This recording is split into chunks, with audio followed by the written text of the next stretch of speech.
Oke, di sini alat dan bahan yang dibutuhkan yaitu adalah ini alatnya, yaitu satu ada dongkrak, kemudian ada kunci momen, setelah itu ada paket stand, setelah itu ada jangkar sorong, dan kemudian setelah itu ada dial gate, setelah itu ada satu kotak toolbox, setelah itu ada fender cover.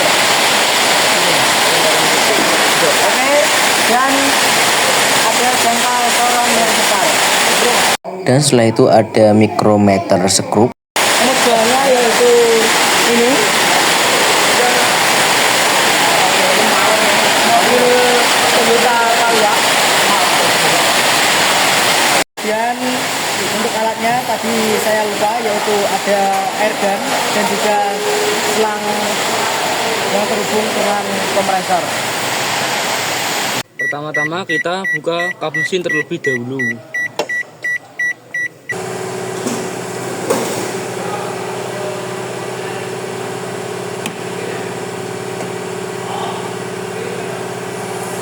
Dan kita pasang fender cover.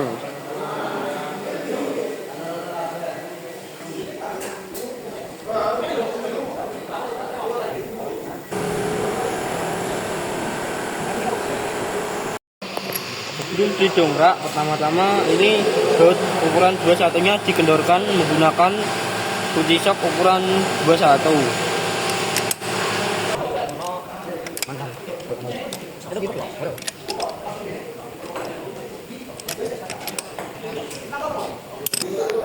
Dan kita dongkrak mobilnya.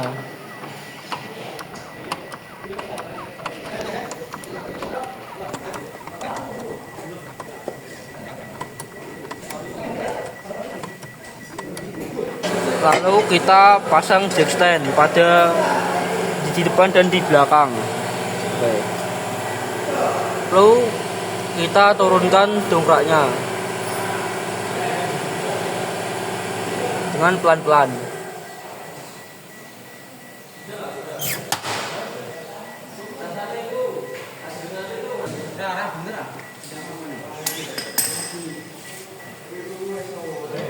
Lalu kita copot bannya, rodanya.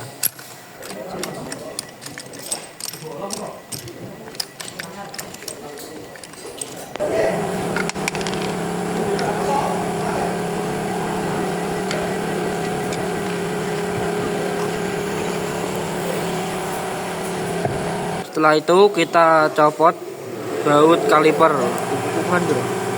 ukuran 14 dengan menggunakan kunci pasring.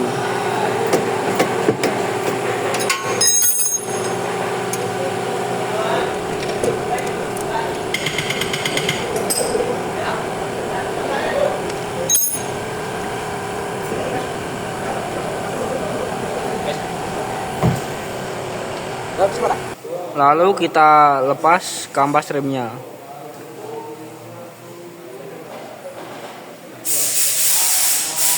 Dan kita ukur. Oke, di sini kita akan melakukan pengukuran pada brake pad dengan menggunakan jangkar sorong.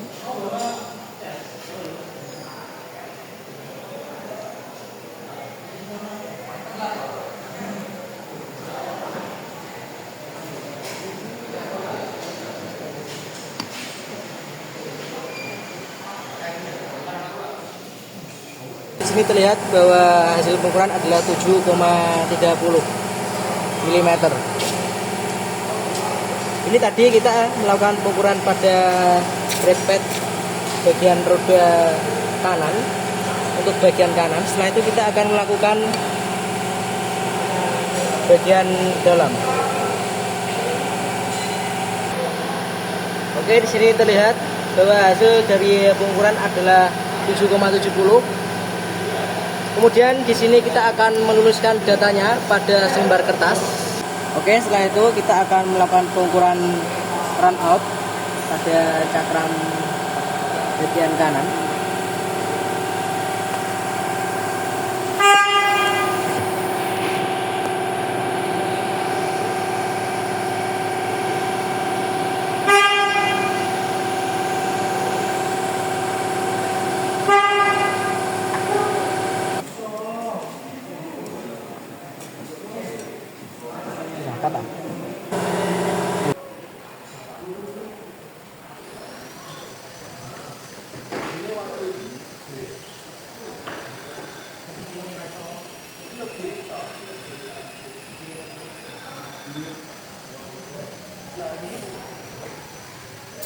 Dari hasil pengukuran ini didapatkan kolengan sebesar 0,01 mm.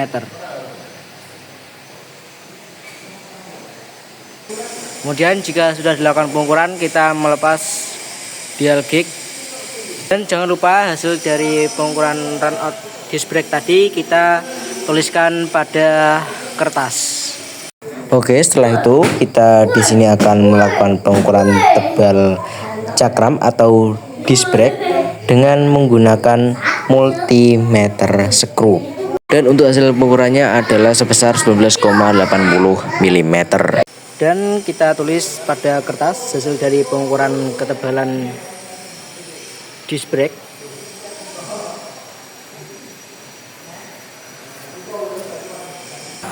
Oke, langkah selanjutnya yaitu kita melakukan pemeriksaan pada kaliper. Di sini terlihat secara visual bahwa kaliper masih dalam keadaan bagus. Dan kemudian kita melakukan pemeriksaan pada seal piston. Oke, di sini terlihat bahwa tidak ada kerusakan pada seal piston atau kerobekan.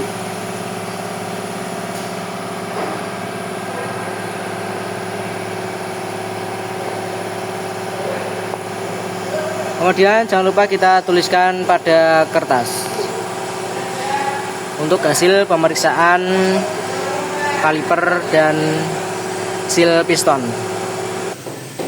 Oke, setelah itu kita juga akan melakukan pemeriksaan kemacetan pada pin kaliper yang letaknya berada di sini dan juga di sini.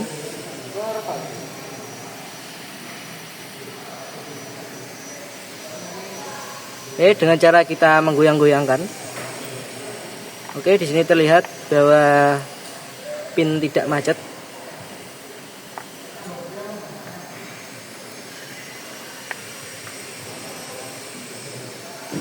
Kemudian bagian atas.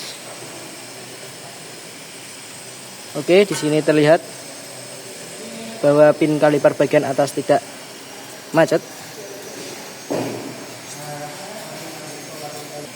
Oke, kemudian setelah itu kita akan melakukan penyemprotan dengan angin pada brake pad dan juga nanti pada kalipernya.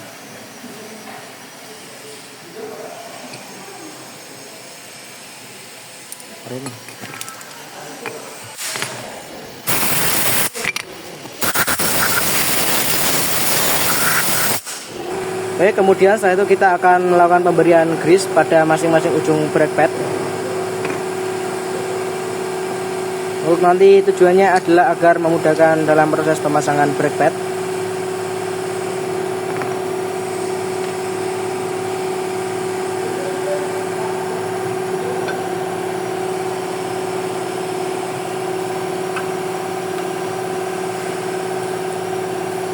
Nah, kemudian kita akan melakukan pelumasan pada pin kaliper bagian bawah.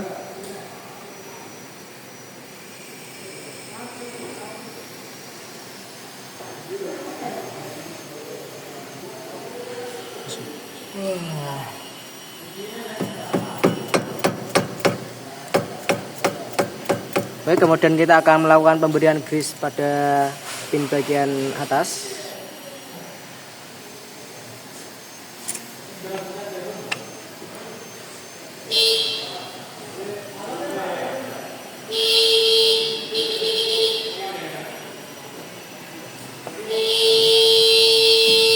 Dan jika sudah, kita akan melakukan pemasangan kaliper terhadap kampas rem.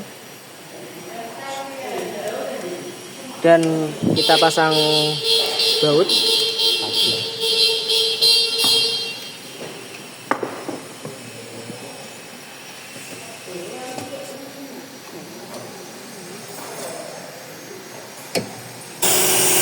Dan kemudian kita kencangkan dengan menggunakan kunci ring ukuran 14.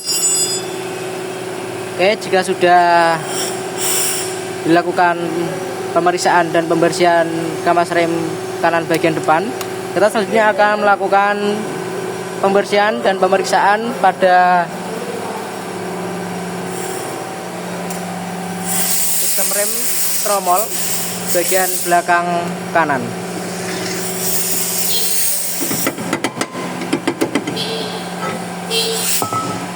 Oke, dengan cara kita menarik tromol terlebih dahulu dari tempatnya, dan kita akan melakukan pemeriksaan pada brake shoe.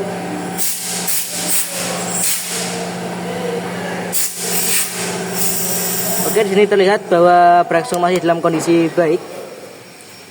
Setelah itu kita akan melakukan pemeriksaan pada wheel cylinder.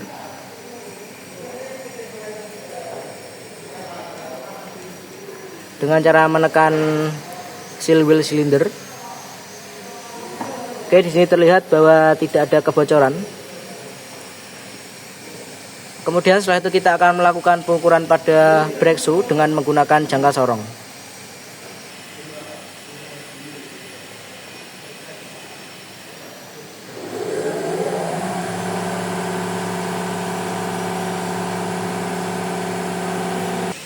Untuk pemeriksaan kampas rem tromol bagian kanan, di sini diukur dengan jangka sorong dengan 3,55 bagian kanan depan. Hasilnya 3,55. Dan kita akan mengukur kampas rem bagian kiri. Dan untuk bagian kampas rem tromol bagian belakang, kanan belakang, di sini diukur dengan 4,10. Hasilnya 4,10. Selanjutnya kita akan melakukan pengukuran diameter tromol.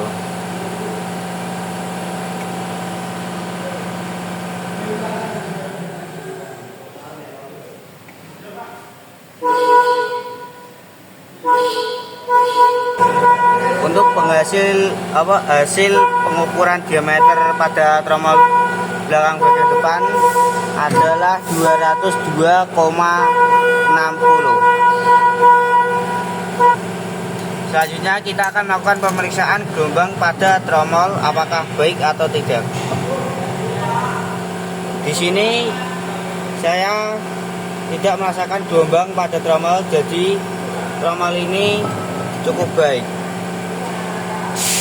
Oke, setelah melakukan pemeriksaan pada sistem rem tromol bagian belakang kanan, selanjutnya kita adalah melakukan penyemprotan pada brake shoe dan juga pada tromol dengan menggunakan air gun.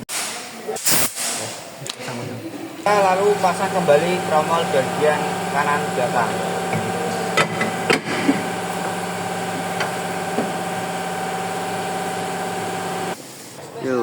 Oke, di sini saya akan melakukan pengukuran untuk jarak pedal rem dari lantai, yaitu dengan menggunakan jangka sorong.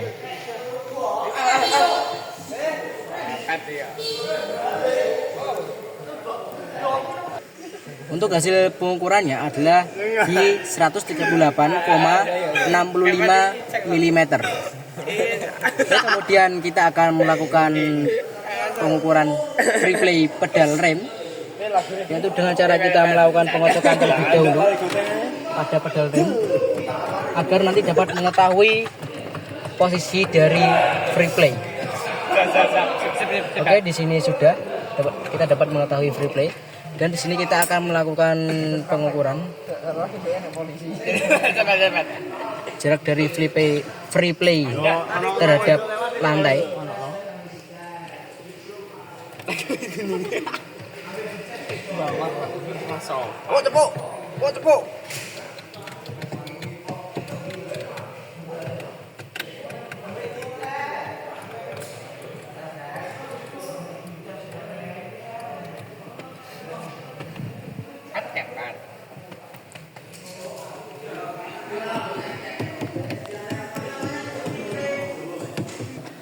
Oke, Untuk jarak free play dari lantai, di sini kita mendapatkan hasil 135,60 mm.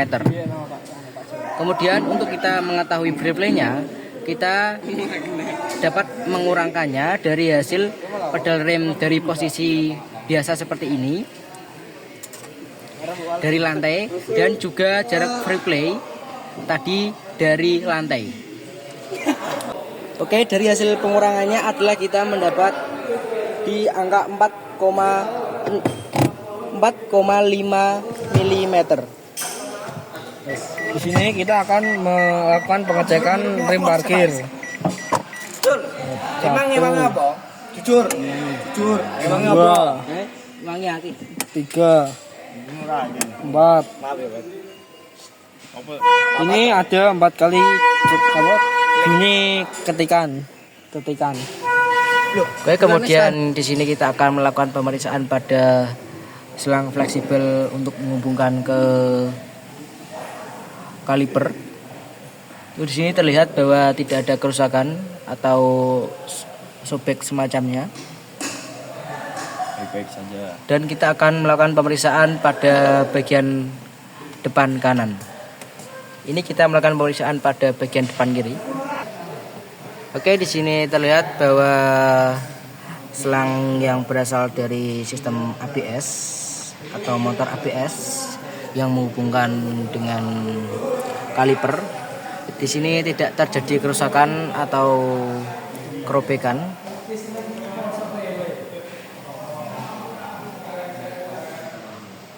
Oke, jika sudah dilakukan pengecekan, kita akan melakukan pengecekan pada selang bagian belakang yang menghubungkan dengan wheel cylinder. Oke, di sini kita melakukan pengecekan pada pipa rem yang berkelok-kelok yang menghubungkan dari motor ABS dan juga selang fleksibelnya ini. Oke, di sini terlihat bahwa tidak ada kerusakan.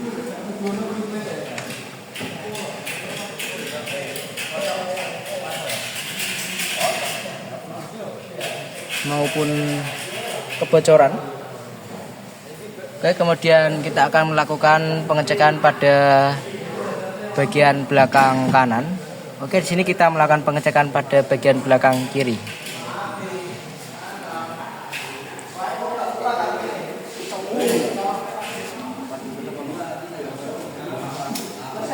Oke, di sini terlihat bahwa pipa yang berkelok-kelok ini masih dalam keadaan bagus, dan juga untuk selang fleksibelnya ini juga masih dalam keadaan bagus atau tidak ada kebocoran.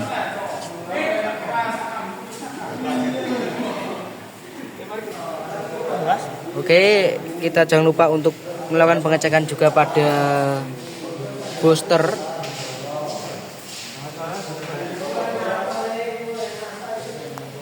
Di sini terlihat bahwa tidak ada kerusakan.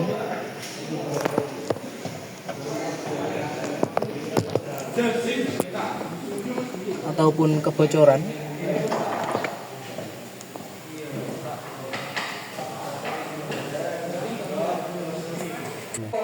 Oke, di sini kita akan melakukan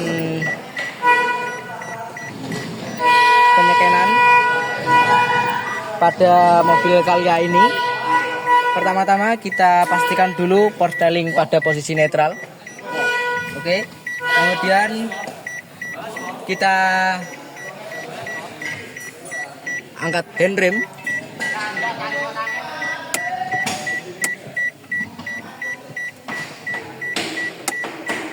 Oke, setelah itu kita melakukan starter.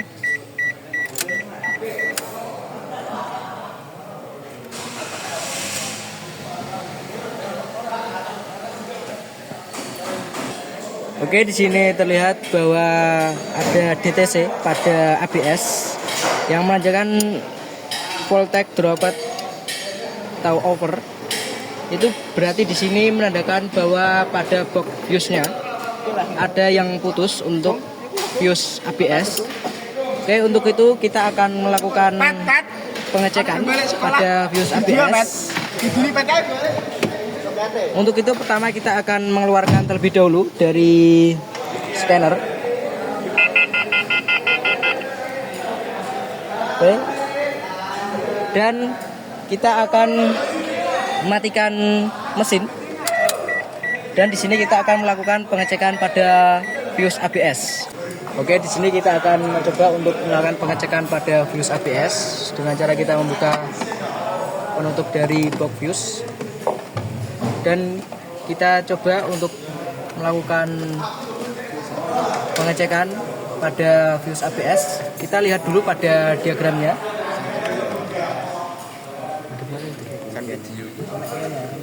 Oke, di sini terlihat bahwa pada diagramnya ABS berada di nomor 7 dari bawah. Oke, berarti kita menandakan, kita hitung dari bawah sini, yaitu 1, 2, 3, 4, 5, 6, 7, berarti berada di sini. Oke, kita akan mencabutnya dengan menggunakan tang lancip.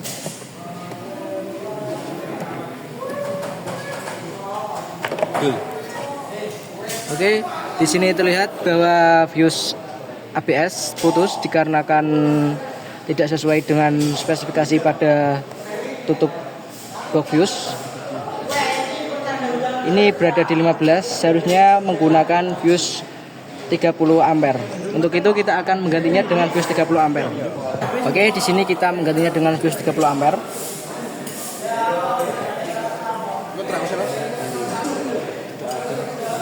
Oke, setelah itu kita coba untuk melakukan penyekenan lagi pada SU. Oke, kemudian posisi tadi yaitu untuk soket OBD-nya masih tertempel pada tempatnya. Oke, kemudian kita melakukan starter pada mobil.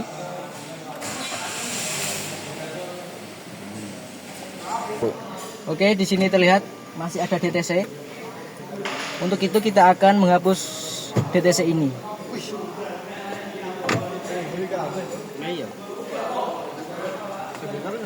Oke, sudah normal dan kita lihat pada indikator speedometer di sini sudah tidak ada check engine, berarti untuk sistem-sistem dari SU itu sudah tidak ada kerusakan atau malfungsi atau trouble yang tadi pada sistem ABS itu sudah tidak ada. Berarti ABS sudah bisa berjalan dengan normal kembali. Oke, setelah kita melakukan penyekenan, kita harus mengeluarkan terlebih dahulu dari aplikasinya atau dari sistem dari kita memilih mobil tadi. Oke, kita keluarkan. Oke, kemudian kita matikan mesin dan kita cabut soket OBD 2.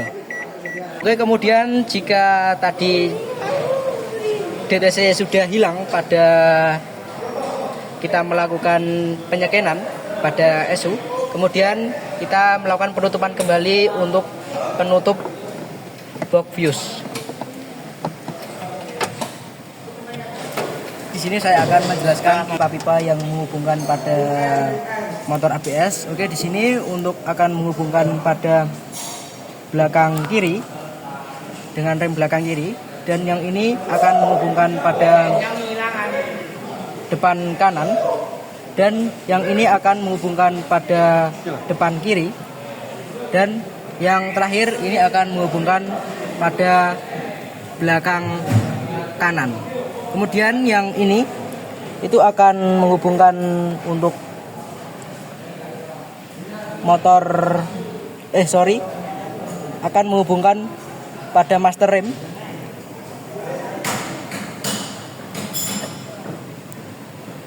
Untuk bagian belakang, ini untuk bagian belakang yang terhubung dengan ini. Setelah itu untuk yang satunya ini akan menghubungkan pada master rem bagian depan.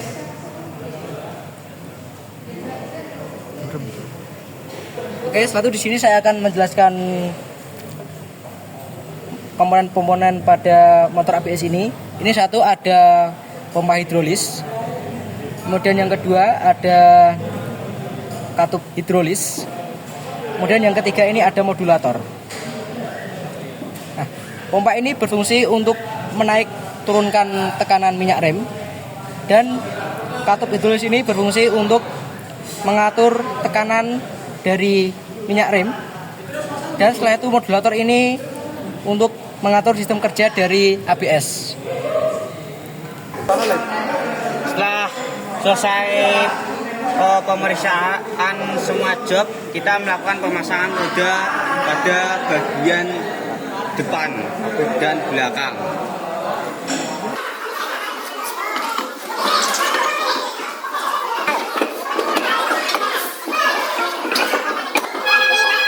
Setelah pemasangan ban, kita akan melakukan pemendongkrakan mobil untuk diturunkan.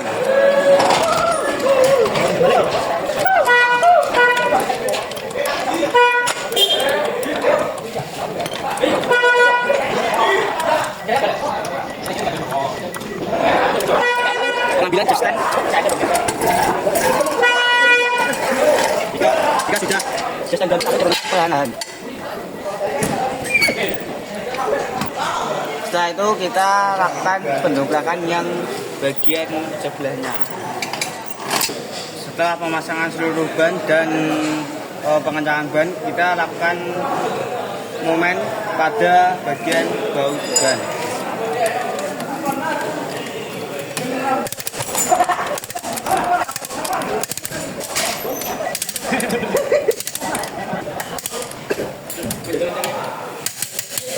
Setelah selesai melakukan praktek atau pengecekan, kita lepas covernya.